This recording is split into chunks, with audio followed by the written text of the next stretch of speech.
motors, okay? So there's two options for motors. There's Victors and there's Talons. There's other options as well, but these are probably the two most common, okay?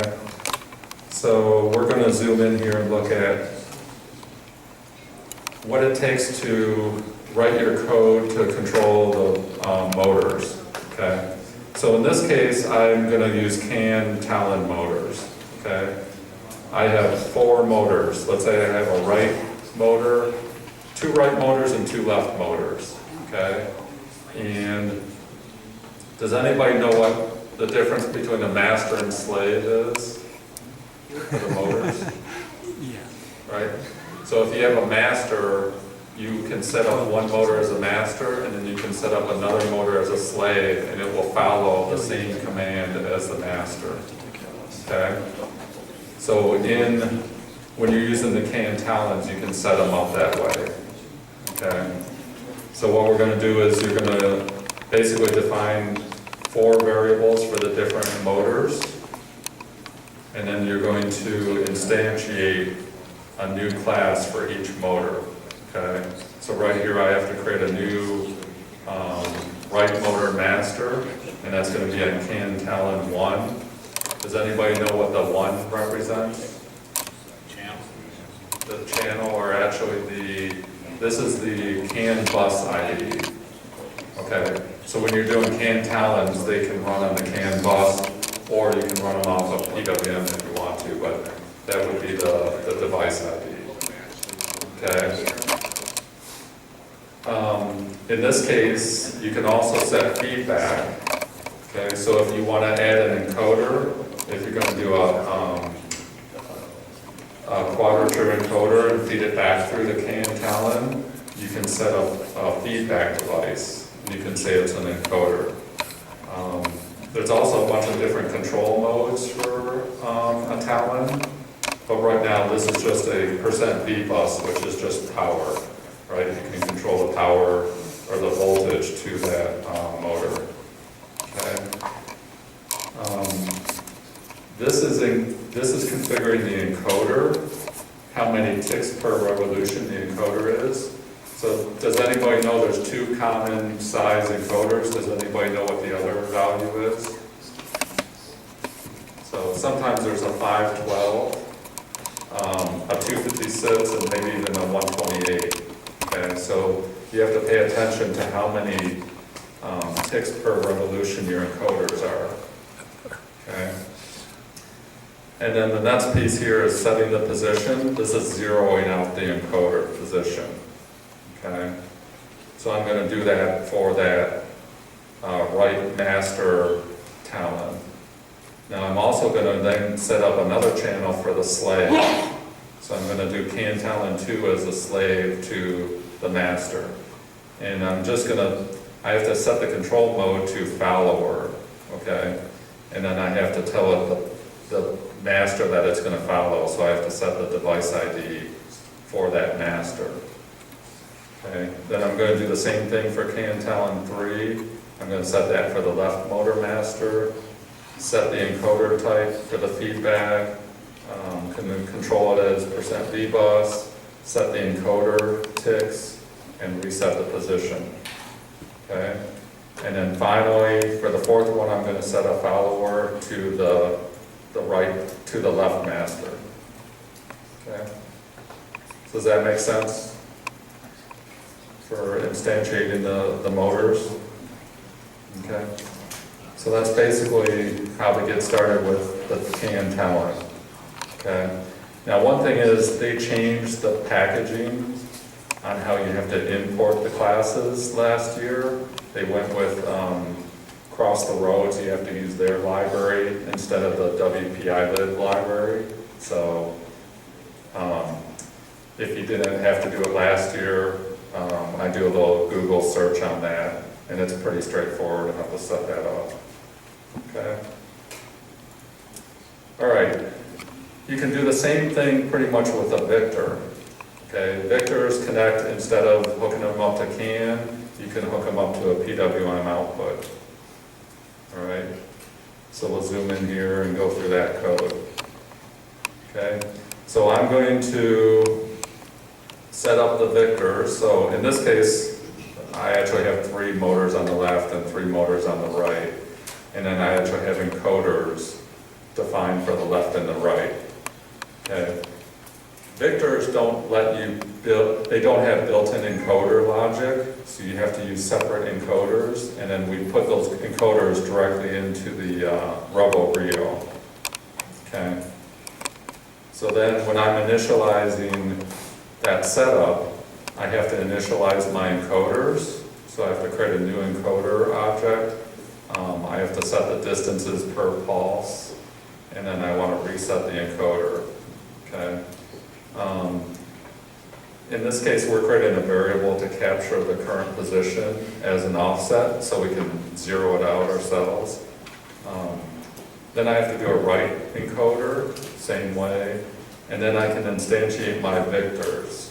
Okay, so my left motors are Victor 5, 6, and in this case 10, and then my right ones are 7, 8, and 11. Okay, so these numbers correspond with the PWM port. Does anybody know why 10 and 11 are higher? They exceed the number of ports on your RoboRio. Anybody know why that's the case? Okay, so on the RoboRio, there's an expansion port. Okay, so when you use a NavX gyro, they expand out the number of PWM ports. So I believe there's like 8 built into the RoboRio, and I think there's like 4 or 8 more on the expansion port. So all you do is you use these numbers to add additional PWM outputs. Okay. So that's Victor code. That's setting up a Victor motor controller in Java. Okay. So now I can control my motors. I have to now feed input into my motors. Okay. So in TeleOp, I'm going to use the game pads to do that. Okay. So I have my game pads. I have a driver and operator. They're going to be fed through the driver station, which is then going to send the signal through the Wi-Fi to the RoboRio. Okay. But I want to have code here that works with the joystick class. Okay. So I create 2 joysticks, one for the driver, one for the operator, and then I'm going to have different variables for like turning on my intake or putting my gear grabber together, or controlling the forward power or the rotational power. Okay, so I create variables for that, and then I instantiate my joysticks, and then I go through and I call this logic in a loop. Okay, so what I'm going to do is I'm going to say, I think this is arcade mode. Okay, so we're running in arcade mode. I'm going to say forward power is some gain times the joystick, and then the ATSIs is the up-down ATSIs on the left joystick is ATSIs 1. So the joystick class has a bunch of different ATSIs, and you really have to play with the driver station to test and figure out which ones represent what part of the joystick. Okay. And then rotational power is going to be the other joystick value. Okay. And then I'm going to feed those elements into some variables, and then I'm going to pass those variables to the motor controller to control the power to drive the robot. Okay. You can also use, if you want to use a trigger, you can use a trigger on the joysticks. So in this case, we use a trigger for like an on-off switch. We turn our intake on when we press the trigger. I think this is the right trigger. And then the intake goes off if we let go of the right trigger. We also created another class that basically does we debounce our buttons, because if you don't, sometimes you'll detect double presses. And we actually have a toggle where we can toggle it on or off. So when you press a button one time, it toggles on. You press it again, it toggles off. So you can create a custom class for doing that. And that's kind of what we did. So if I want to control or know if I'm clamping on a gear, I'm going to call that class and I'm going to basically get the state, whether it's on or off. Okay. So these are all ways of processing the inputs from the gamepad. Okay. So how many of you are familiar with the joystick class? Anybody from last year familiar with that? Okay. So a lot of people, it's probably new to that. The best thing is to create some code, read from the joystick class, and then we'll get into how you can write the data back to a dashboard. Okay, so you can use the smart dashboard to actually log that data to see what the joystick's doing. Okay. All right. Next thing is what are the different options for driver controls? Okay. One of the common driver controls is gamepad or tank drive. Right? Tank drive, you use the two joysticks up and down, and the code is pretty easy. Right? You have left power is equal to some gain times the joystick value. And negative is always forward. So if we want to reverse forward to make it positive, we need to put a negative sign in front of it. Okay? So that's one thing to remember with the joysticks is when you go forward with the joystick, it gives you a negative value back. So we reverse that value. And then right drive is basically the other joystick, forward and backwards. So it's really two lines of code to take the input from the joystick and convert it to the power that I want to send to the motors for your left and your right motor. Okay. Now, another thing is you can control, we add gains to our joystick output. So your joystick output goes from 0 to 1, or 0 to 1 and 0 to -1, based on the output of the joystick. Now, your motors, you can control your motors and you can go from -1 to 1 as well. But if I want to actually reduce the amount of power going to my motors, I could put in a gain of, say, 0.5. So if I put in a gain of 0.5, how much power would I send to my motors if I'm fully going forward on my joystick? Half the power, right? So if you have a driver who is really, it's full throttle all the time, you can reduce his power by adjusting your gain. So we usually give them like 80% power, okay? And that saves your battery too, all right? So there's a lot you can do in the software. All right, next is the arcade or Halo drive, okay? It's not much more complicated. It's just changing some of the ADCs that you use. And then we have a forward reverse power, which is the same as the tank drive. But then we have a rotational power, which is basically a different ADCs. And we also add a function called a deadband. Okay? So a deadband is basically when the joystick is, you're not touching the joystick, it may have a little bit of noise. So it may sense it going forward or reverse a little bit. So we basically zero out that area so that there's a little bit of a deadband there and it doesn't instantly try to drive the motors when you're not touching the joystick. Okay. There's another type of drive, which is a mecanum drive, which is a little more complicated in terms of the code. But the good thing is they have an example project. So you can just take the code and look at it. But basically with a mecanum drive, you're forward, reverse, left, right. And what they do is you have to figure out the polar coordinates of what direction you're heading. And then it basically tries to take the sine and the cosine of those angles to calculate how much power to put to each of the 4 drive motors. Okay.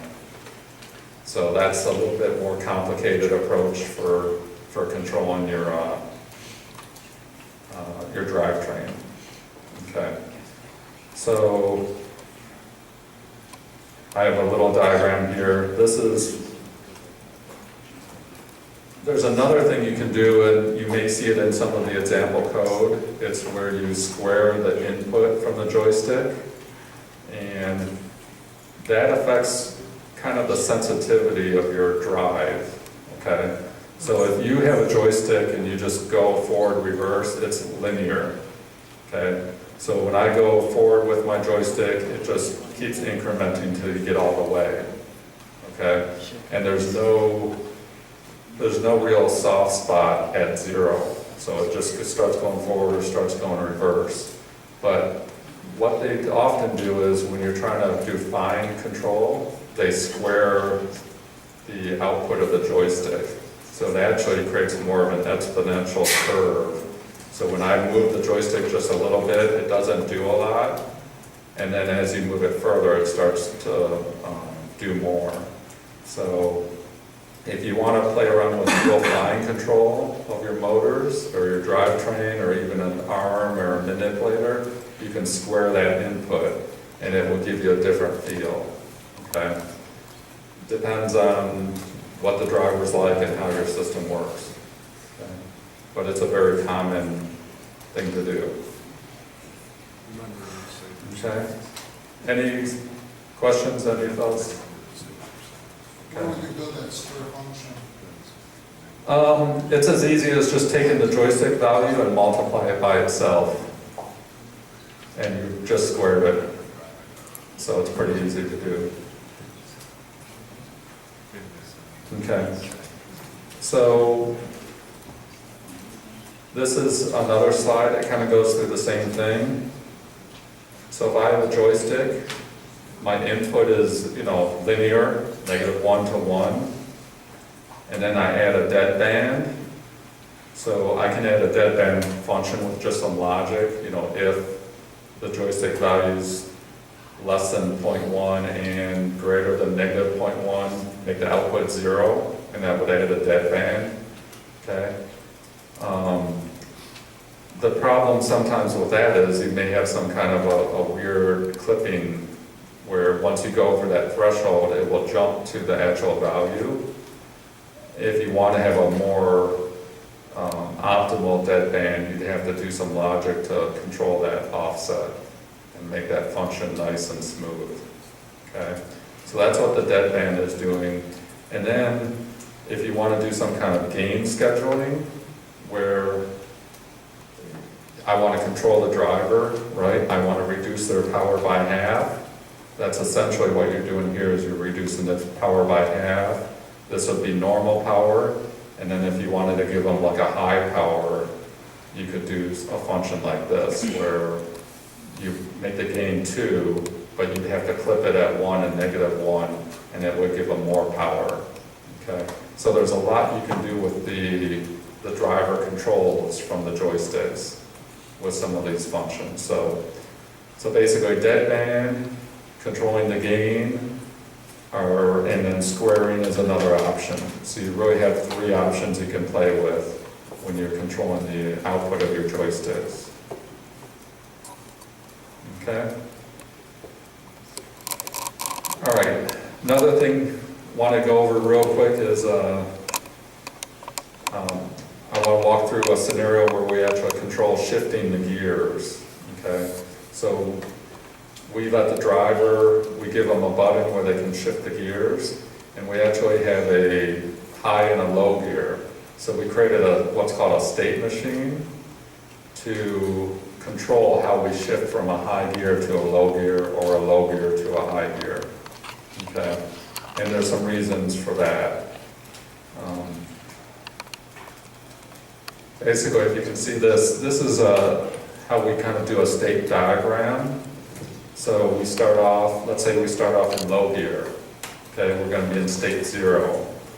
And what we're actually doing is, as we're in state 0, we're pulsing our solenoid because we had some issues with our shifter not engaging. So we tried a little thing here to pulse our solenoids, and then it goes back to state 0. Okay. Now, once the driver presses, the shift button to shift to high gear, it's going to go through a state machine where it goes from low to high, state 10, and it may initialize, set the solenoid to do the shift, and then it may wait a little bit, and then it will go to state 30 and say, okay, now we're in high gear. And then likewise, once we're in high gear, they may press the button to downshift. So then we'll go to state 20, we'll adjust the solenoid to shift to low gear, and then after some time, we'll go down to low gear and change our state. Okay? So a state machine lets you kind of control where you're at, where your code knows where the robot is at, the hardware is at. Okay? So we're actually, further on, we'll go through some more things that we actually added to the shifting, because we actually reduce the power to the motors when we do the shift. And we're able to do that because of this state machine. Okay. Now, a state machine is basically in Java, you use what's called a switch statement, and you have cases. Okay. So I have a variable that says what state I'm in, and case 0 is going to be low gear, case 10 is going to be transition to high gear, and I'm basically going to write all my logic in a big case statement, okay, a switch statement where I have case 0, case 1, case 10, all the way up to case 30, okay? And inside each state, I'm going to put in my logic, my code for, do I want to adjust the solenoid, do I want to set a timer, things like that. So state machines is something that we use a lot in a lot of the control of the robot. It makes it easier to follow and know where you're at. Okay. Why wouldn't you define a class and give labels to states instead of using just numbers? You could do, there's a lot of ways you can do constants, you can do a lot of things for your state machines. What we tend to do is we actually create a class for each one of our state machines, and then we have all the logic inside that class.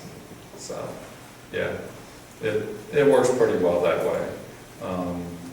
And then we usually call a process method, and then it will just run through the state machine. And then you call it every loop, and then we'll run through the logic. So there's a lot of documentation out there on state machines. You can find examples. Different people develop state machines different ways. This is just the way that we've done it so far. Okay. So, a couple questions here. We'll see if everybody was paying attention. So the parameter for the can talent, does anybody remember what the parameter is? Remember the number we had to set to it? C. Okay, can device ID. Okay. Anybody know on the encoder, we didn't really talk about those, but it takes 2 values for inputs. Do you think those would be digital inputs, the left or right encoders, the PCM ports, or the digital I/O ports? Okay, so we'll go through and figure out that. And then, so if you're doing Victor SP4, it'd probably be the 4th port. Which port? Probably the digital I/O. Okay. And then this is the joystick class. Basically, you have to go through and figure out what axis goes to what joystick value. Okay. And then the last one is what Java statements used for the state machine. Switch. Okay. So switch statements used for the Java state machine. Etsy's one is your left vertical. And then the Victor SP, that's the fourth digital I/O port. And then the encoder uses digital inputs, so they're the digital DIO ports. Actually, they're the input ports, these are the output ports. Okay. So that's kind of some of the overview of the teleop. Yeah? The switch statement be done with things other than numbers? Yes, you can do, they have to be numbers, but you can make constants. So you can put a label, a string label, and then you can make that a constant, okay? But they do need numbers, because the input to that switch statement is an integer, so it has to be an integer to use to make that switch, okay? So that's how the switch statement works. Any other questions? Yeah. You had talked about for your dead band, when you do that, what would you say is the easiest way to make that clipping? So, I'd have to go through the logic, but I think what you'd have to do is, one way you could do it is you said if the value is less than negative 0.1, what you're going to do is you're going to say, give me the joystick value, but then also you'd have to add 0.1 to it, right? To make that line match up with the 0. So that's what you'd have to do on both ends, okay? So the logic gets a little more complicated to make it a nice, smooth transition. Chances are you wouldn't notice, but maybe you would. It all depends on how sensitive it is. I think we use this, but if your deadband is that small, you're not going to notice it anyways. If it's like 0.05, negative 0.05 to 0.05, you probably won't notice that little edge anyways. So, okay. Any other questions? Yeah. Is that what you guys use in the outcomes routine?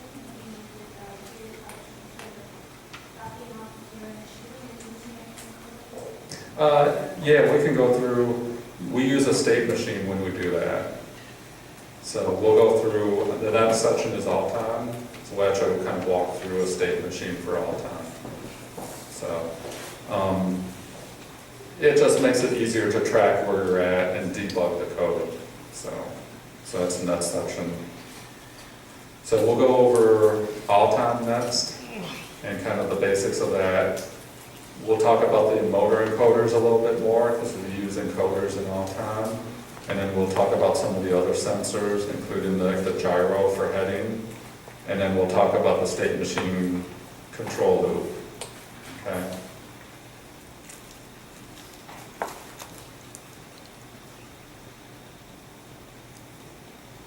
So the main thing for all time, right? You have to move the robot, right? You're going to have to follow some kind of path. You're going to have to control your manipulators, right? You're going to have either pick up something or shoot something. You're going to have to support multiple scenarios, right? You may have 5 different all-time modes you have to configure. You're going to have to use some sensors for feedback on position, right? Because the robot does not know where it's at on the field unless you start using encoders or the gyro and everything. And then you'll probably also have to use sensors for target detection, right? Every game seems to have a target. So like this last year was Stronghold, you had targets, you had a path you had to follow, you have to shoot the ball into a tower. This year you had a path, you had to move the gears to a certain location and set them on the airship. You could also shoot balls into the boiler. So I think 2018 will probably most likely have some path you're going to have to follow and probably some kind of targeting, but you never know. So So there's a lot to all time, so you have to think about all these different pieces. And then also, the last thing is you're under a time constraint, right? How many seconds do you have in all time? 15 usually. 15 seconds. Usually. So you can actually do a lot in 15 seconds, but it makes it interesting. Some years is 20. Okay. So we always use encoders for all time. It seems to be a pretty easy way to go. There's two ways. We talked a little bit about setting up encoders. One is you can go as a digital input right into the RoboRio. The second option is you can use the encoder breakout board as part of the Talon. Okay, so these are kind of the two options here. One is you have an encoder that goes right into the digital I/O. It takes up more wires and there is more wiring involved.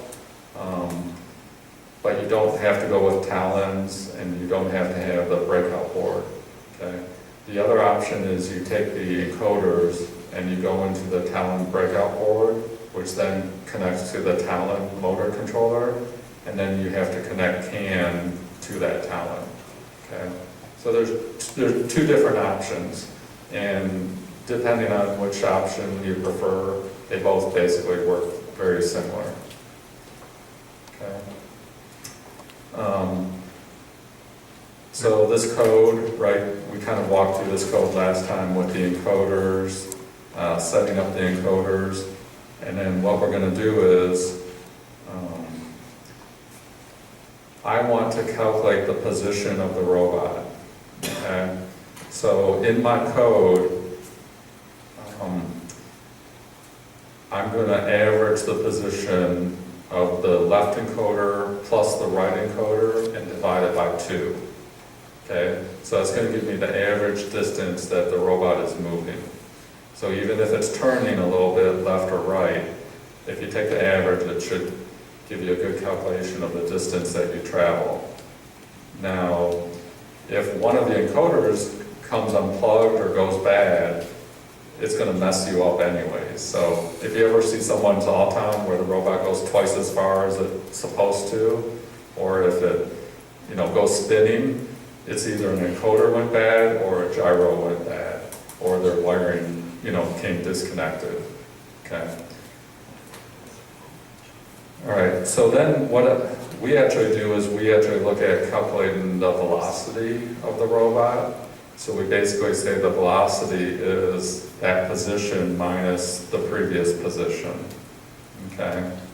And then we store a variable to store our previous position. All right? And then that's how we calculate how far the robot travels. And we calculate this every loop in our all-time code. Okay? So we'll go through, you can keep it as simple as that, or it can get more complicated if you want, but this works pretty good. Okay? So the next thing is, any questions on calculating the distance with the encoder? Yeah, yeah. And then if you want, we have sample code from last year. You're welcome to get a copy of it. Sometimes it's a good thing or a bad thing, because people may look at it and think, oh, this is too complicated, but it's not too bad. So, okay. Next thing is looking at some of the sensors. Right, so if I have an IR distance sensor or a ultrasonic sensor, I'm going to connect those to the probably the analog input on the RoboRio, and then a lot of the sensors will either go from 0 to 5 volts or 0 to 3.3 volts. Okay, so then that value is going to be some function of distance, right? So for instance, if we had let's say the sensor said for 10 feet, it gives you 5 volts. For 1 inch, it gives you 0 volts, right? So that's going to give you some function of distance. So now I can put some logic in my code and I can trigger on that to see if I exceed at a certain distance or I come too close to an object, I can trigger some logic. Okay. So to write that code, for example, here we have an analog input. So this is a class that comes as part of WPI, and then we're going to call the variable a forward IR distance sensor, basically. And that is the sensor variable, and then we have a variable to actually store the value that comes out of the sensor. Okay. So I have to initialize my analog input. So I'm going to connect, say I connect that sensor up to port 0. I initialize it, and then in my process, which is going to be called every loop, I'm going to basically call get voltage, and then we'll read the voltage on that IR input sensor, and then that's going to give me a distance. Now I could also have a function here that converted it, right? If I need to convert it by some scaling or inverse it, I can do that in this logic. But it's pretty easy to set up an analog input and read the value from that input. Okay. All right. Some of these sensors, you probably want to look at there's data sheets on all of them. Some of them may need a resistor. Some of them will give you a curve of distance versus voltage, which you'll want to look at. Okay. Okay. Next one is the most useful sensor is the gyro. Okay. So if you want to do heading, and for all time, it's good to have the heading control. So we use the NavX board. Okay, so this thing plugs right onto the RoboRio, and it actually has expansion ports here. So these ports are actually expansion PWM ports. Okay, so like I was talking before, we can actually hook extra motors up to these expansion ports if you're using PWM Victors. Okay, the board plugs right in, and it pretty much works off the bat. The code isn't too hard. You basically set up a variable. The class, they call it AHRS. I don't really know what that stands for, but that's the class name that they use. And then you have to initialize that class. And you have to initialize it with a parameter to tell you that you're connecting it to the expansion port. Okay. So that basically tells you I just connected the gyro to my MXP expansion port. And then we actually put a try catch around here in case there was some error initializing the gyro. Maybe it became unplugged or something, and we can put an error message to the driver station. Okay. And then when we call our process, we basically check to make sure it's initialized, and then we say the heading is equal to the angle. But we actually store a heading offset. So if we want to reset our gyro, we don't call a reset method on their class. We basically adjust our offset, because we found that, at least the last time I looked, calling their reset didn't always work. So what we do is when we call our reset gyro, we set the heading equal to the current value, and then we subtract that off. So let's say the gyro's giving back 60 degrees. We call reset, our heading offset is going to be equal to 60, and then next time we read the heading, we're going to basically get 0 as our value for the heading. Okay. So there's really only a couple lines of code here to read the heading from that gyro sensor. Okay. Any questions on that? Yeah. One thing that we found is that you have to have the NavX in the center of the robot, and the jar files for the NavX also aren't in WPI Labs, so you'll have to go to, I think it's all labs. Yeah. That. I thought I put a note down here. Yeah, so NavX documentation, it requires a separate installation for the extension libraries. Okay, so it's a separate class that's included. And Did you run your NavX right? Because your picture shows it being right on local Rio. Is that the way you ran it? yeah, And you didn't have any offset problems or anything? it worked pretty good. Yeah. Our robo reel was flat. There's a way you can configure it to go sideways as well, but we had it flat and we had our robo reel mounted pretty good. So It's pretty close to the center of the roll. we were off to the side a little bit, and yeah, if you're trying to get perfect, you want your gyro to be in the dead center of the robot. But You can calculate some of that in, right? Yeah. You just play the offset. it's repeatability, right? If it's off to the side, Right. it's going to repeat what angle you expect anyways. So if you're off to the side, your left turn versus your right turn may be different degrees. But so if you want it exact, you want to put your gyro in the center of the robot. So, somebody else have a question? Yeah, you talked to NavX more for the embedded gyros than you did for the expansion, or, because we tried to use the gyro that plugs into the SPI port or whatever that's right next to the Ethernet port, Yep, and the values were, let's just say crap, right? yeah, yeah. And No. we tried everything, tried going to the digital input side, but we couldn't get it working with scratch. Yep. Yeah, we found that the NavX is a much more reliable sensor than just the little ones that plug into the SPI port. So that's why we switched to these. Because they actually have they have the built-in sits ADSIs, so they adjust for some yaw and pitch and everything.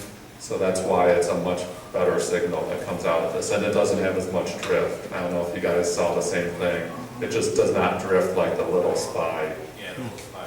Yeah, so I would not recommend, I'd recommend these, they work pretty well. Plus you get the bonus of the expansion port, so, yep. And they sell that through Andy Mark and everything everywhere else. Yeah, just Google it, they're, I don't know, what are they, $89 now, something like that, so they work pretty good.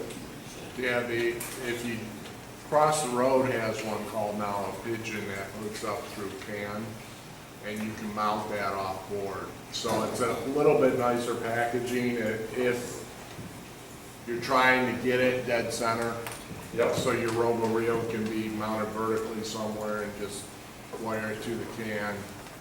We used that last year. We've used the NavX probably 5 years now, but last year they had some driver issues early on, and it locked up both of our navs. And we bought a Pigeon and just ran with it all year. okay, so the CAN one worked quite well for you? Yeah, Okay, really well. that's good to know. Yeah, I think after seeing the NavX, I think they realize there's opportunity there to get a CAN version and make that Yeah. work. So that's good. That's good to know. So, yeah, and that's, a lot of the sensors, I think they're coming out with more and more sensors that can plug in a CAN, and it just makes your wiring that much easier. So, does it power right off the CAN, or does it need a separate power? You have to feed it 12 volts. Okay. So you have to get it from the VRM Yep. or some supplemental. Okay. So yeah, so there are options. It's not required to go with this library, and then they probably have their own library for communicating with it. Yeah, they actually have it, you can plug it into an SRX too, and, Okay. if you want to do that, but Yep, you don't have to. okay. So yeah, there's a lot of options. By no means is this every option, so. Okay. Any other questions or thoughts on the gyro? Okay. So the next thing is basically talking a little bit more about the state machines. Okay. And this is just basically the approach that I kind of recommend, just because it's easy to code and kind of easy to follow what state you're in. But you can do it, there's different ways to code it, so this is not the only way to code logic that's procedural. So in this example, we have we want to do an all-time state machine, okay? And we're going to initialize our all-time at state 0. We're going to, at state 10, I believe we're going to lift the gear or do something with the gear. And then state 20, we're going to drive forward, okay? We're actually using velocity control. So we actually have a ramping class because we don't want to just set our set points and jump to a certain value. We like to ramp our values so that it's smoother. So there's a separate ramping class, okay? So the code here, basically I have an all-time, this was last year's code for all-time center blue, and we had a base class for all-time, but it doesn't, it's kind of irrelevant here. I have 2 classes for ramping. I ramp my target velocity and I ramp my target heading, okay? So when I want to start moving forward, I'm going to set my velocity and I'm going to set my heading to 0, okay? My ramping class has a rate, so I can set my rate, my maximum rate that I ramp. So what it does is it calls that class every 20 milliseconds.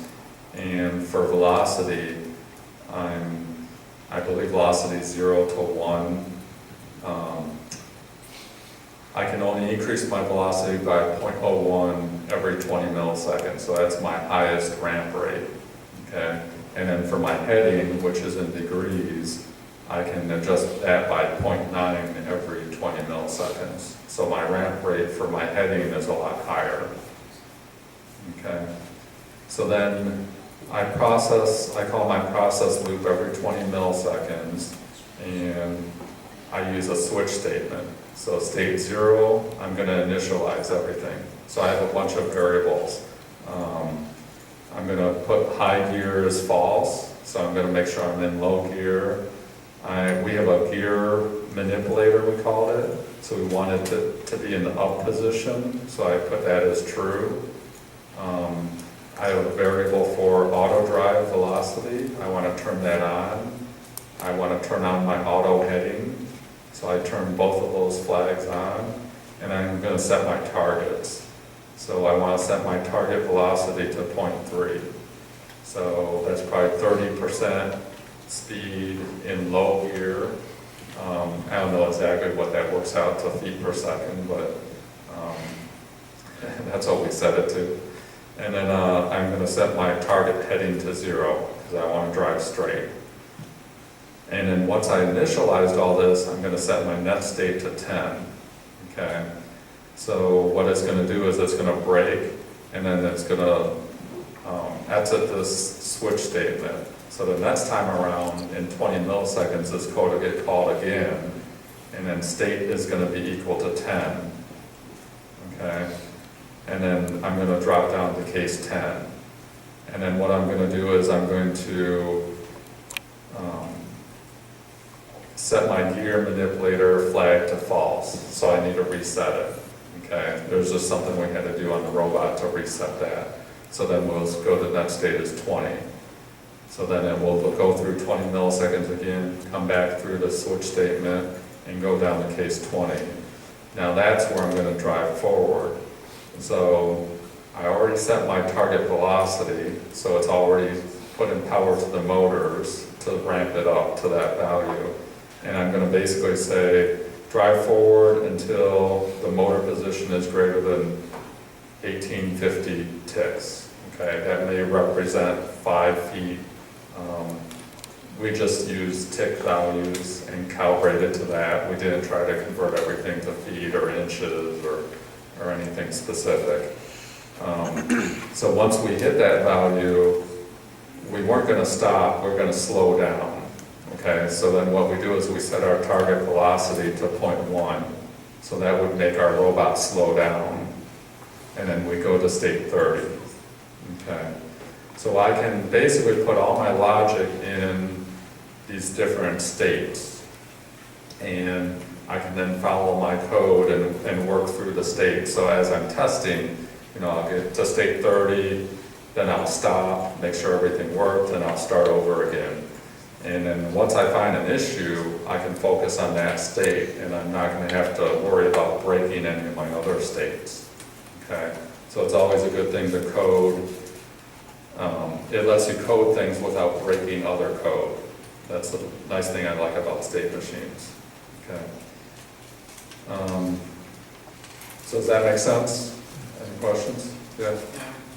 Okay, so as you transition from state 0 to state 10, or however you set the logic, you're setting the variables, right? But the variables have to be then used separately in another method to actually do something, correct? Yes, Okay, yes. so if this process loop is getting called every, I guess my thought is how's the overall processing the RoboRio working? I mean, is it just sitting within this auton loop running sequentially whatever you call in there? Yeah, So, I so, mean, within process, right, it's gonna go through, decide it's in case 0, and then execute the next 5 or 6 method calls, and then loop back type thing, or? Is it- yeah, so let's go through, I think I have a good slide. We can review that again.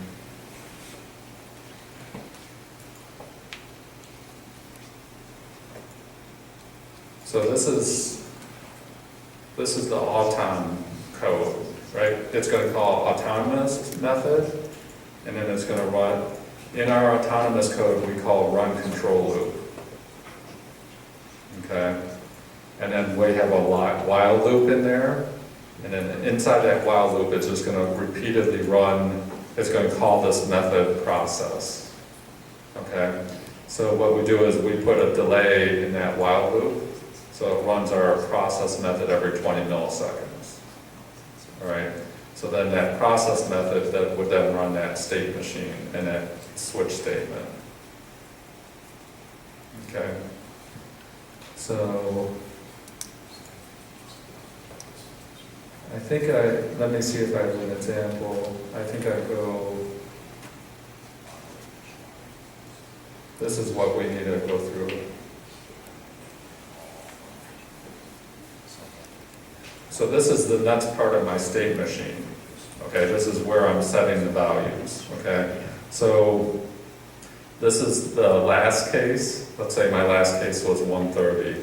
Okay, and then 140, it was just going to sit there and basically do nothing. Okay, this is the end of my switch statement. Okay, so whatever case I'm in, it's going to fall down to here, and then it's going to be whatever net state value I set.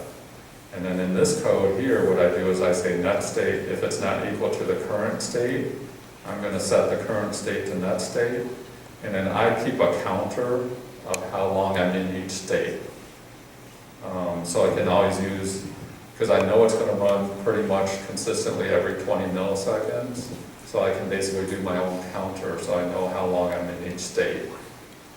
And I can use that as a fallback in case the sensor doesn't work. So I'm not always stuck in a state waiting for the encoder or something like that. I'm going to fall back to using that time, that counter. Okay. So then, after my state machine, I'm going to call my ramping function, I'm going to call process, and I'm going to set the power to the motor by getting the value from that ramping function. So I'm going to set my forward reverse power equal to the ramping get value, and then I'm going to set my my target heading equal to the heading ramping function. Okay, and then I just take those and then feed those powers into the motor. Okay. So that's basically how all our state machines are done this way. So we basically it's just by convention that we do it. We do this net state, and then we set it equal to the current state. If it changes, you don't have to do it that way. It adds a nice little counter to know how long you're in each state. That's really all it's doing. So like, Yeah. so in one of your states where you were waiting for the encoder to get too big, you could just do like an if the counter is greater than some count, Yes. go to the next state. Yep, yep. So, I don't think yeah, so I'm doing that here. So what we do is we say if the motor position is greater than 1850 or my state count is greater than 200. So that's basically my timeout. Because I know state count is going to be incrementing. So 200 would wind up being 200 times 20 milliseconds would be what, 4 seconds? So it would basically say drive forward until the encoder basically told you're there, or 4 seconds elapsed. And then after 4 seconds, what it's going to do is it's going to slow down and go to state 30. So on all of our states, we always, if we're dependent on some sensor value, we always put a timeout. Because, you know, just in case the sensor dies, you don't want the thing driving across the field and getting a penalty or whatever. So that's why we always put a timeout in. Yeah. Do you ever use a PID loop in some of this, or for the encoder, or?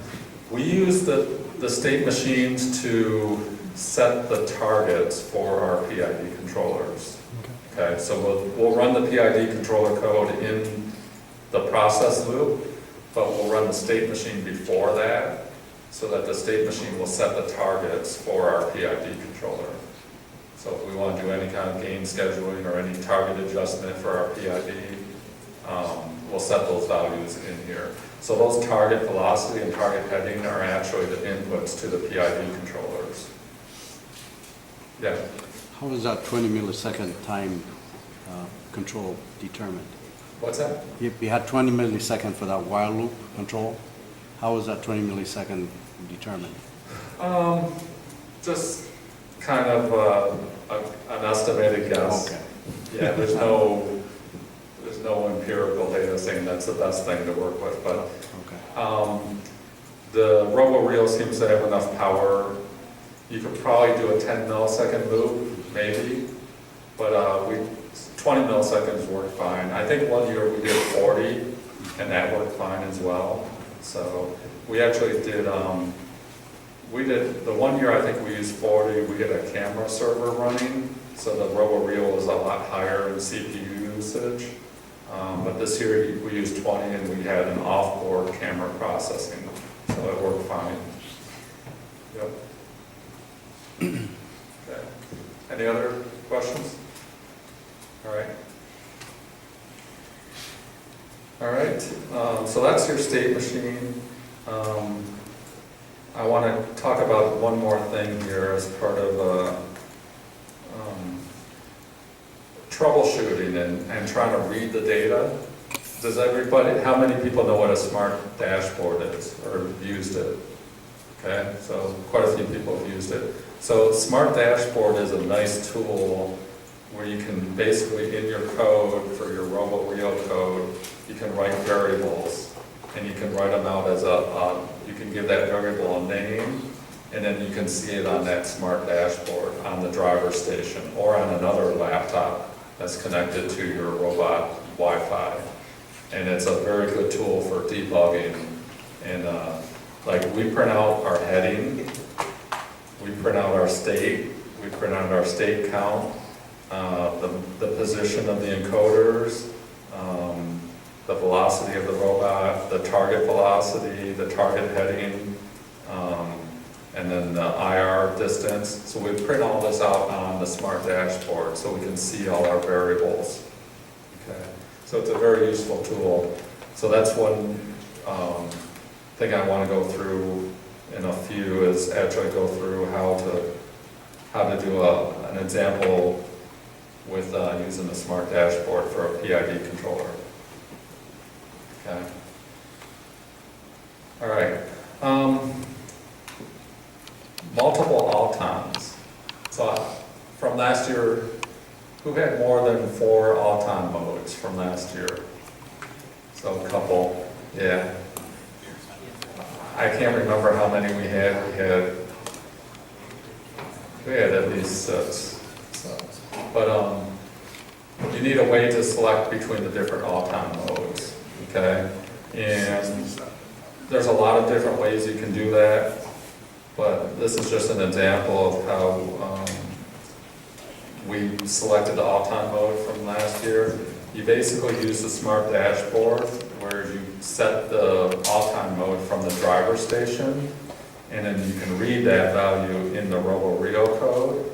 So I have a desired all-time mode, which you set from the smart dashboard. We actually added an extra mode because we had all times where we could select whether to shoot or not as part of the all time. So that was our extra parameter. And then we would basically go into a switch statement based on our desired all time mode. And then we create a new all time class based on that mode. So like all time 1 was left blue. All time 2 was center blue, all time 3 I think was like right blue, and all time 4 was left red, center red, and right red. Because we had encoders, so our encoder values would be different based on red or blue, and because the fields were never consistently exactly the same position for the airship. So we actually had different all times for every position. So made it interesting, but it made it easy to know which code to change. So it's just, this is one way. Another way you can use a switch statement to select your all-time mode. Okay? And then after we select our all-time mode, we run our control loop, which does the while loop. Okay. Another good thing with the all-time is when we're in this running the all-time, I believe we wrap it in a try-catch block, right? So if we have any exception in all-time, we can catch that and then know what happened, and then it will proceed to tele-op without a problem. So that's how we did multiple all-times. Okay. Let's see, these look like the same.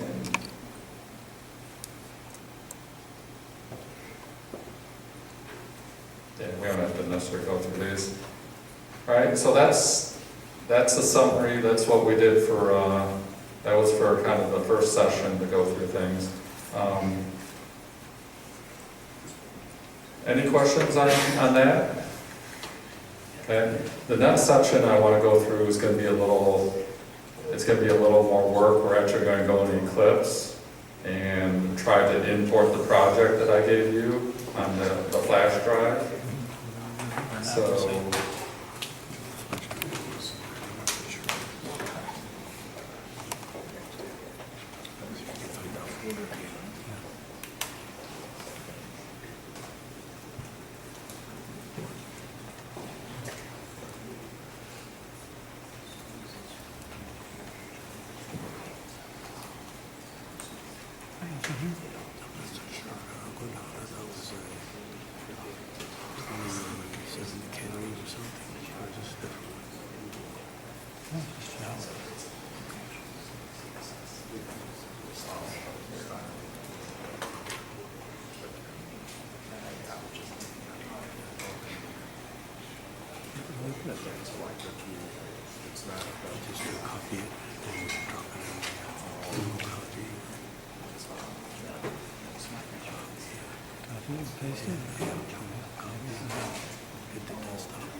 But you just copy Java right now, right?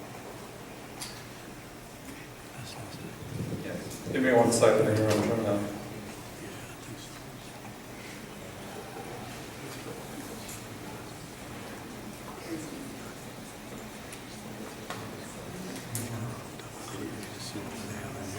Okay, so let's, I'm going to have to pull up my PowerPoint here, but before I do that, So bring up Eclipse, and then in Eclipse, you're gonna see a project, you're gonna see a folder called Kettering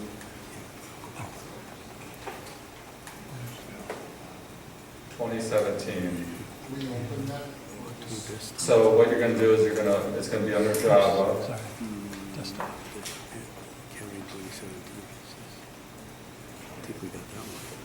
Okay. And then what you're gonna try is you're gonna go into Eclipse, and you're gonna say File, Import, and then you can say existing project into the workspace. And then you're going to select that directory. You're going to say, wherever you put that folder in, you're going to say Java and then Kettering 2017, and then hit OK. And then it should build up a project tree for you.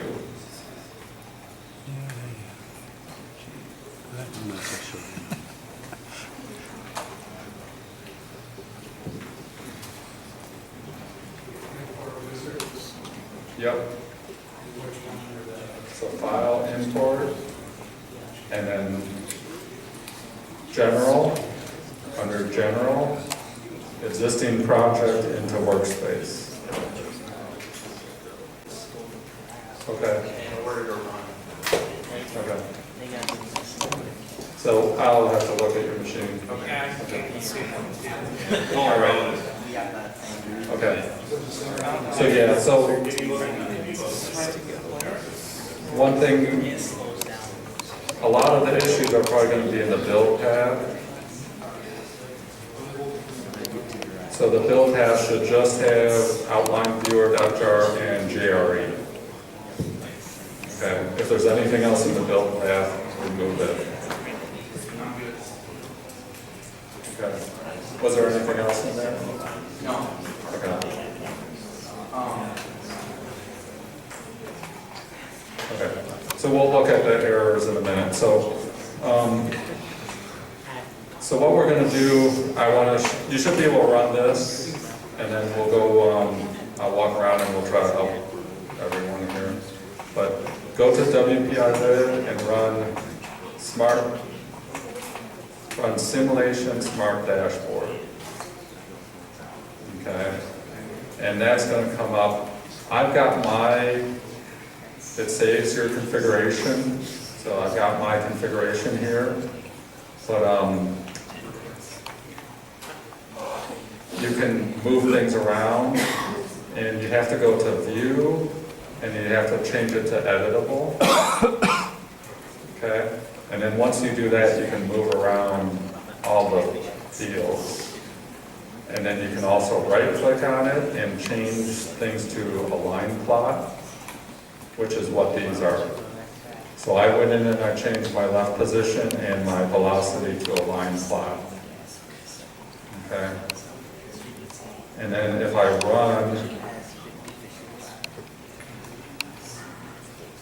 run my simulation, I'll run this real quick, then we'll go around and try to help everyone get it running. But if I go in, I run my simulation here, I can see my loop count changing. What I need to do is I need to set my target. So I want to set my target velocity. And I'm going to change that to 1.0.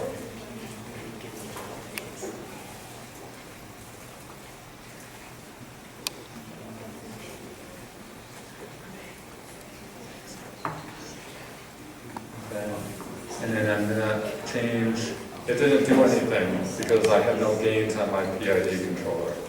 So I have to change my proportional gain to 20, we're going to do 0.8. And you can see my PID controller is now trying to control the velocity to 1, and I can see my position keeps increasing. Okay. And then if I change my target to 0, go ahead and stop. I can see my robot position just stopped. Okay? So this is what we're trying to demonstrate here, is now you can control your PID controller through the network tables and the smart dashboard and see it working, so. Okay. Who else? But on, essentially right on a network table, you're declaring a variable that you can put and get to, right? So Yep. this viewer is essentially, you're mimicking what your RoboRio would be actually outputting. Yes. So your code going in there and typing it, but that would be the code putting those values. Correct. Yep. Yeah, I'm manually doing it here just to demonstrate it, but I would want to write an Auton program that would actually do it all itself. Yep. Okay. All right. So anybody get this working?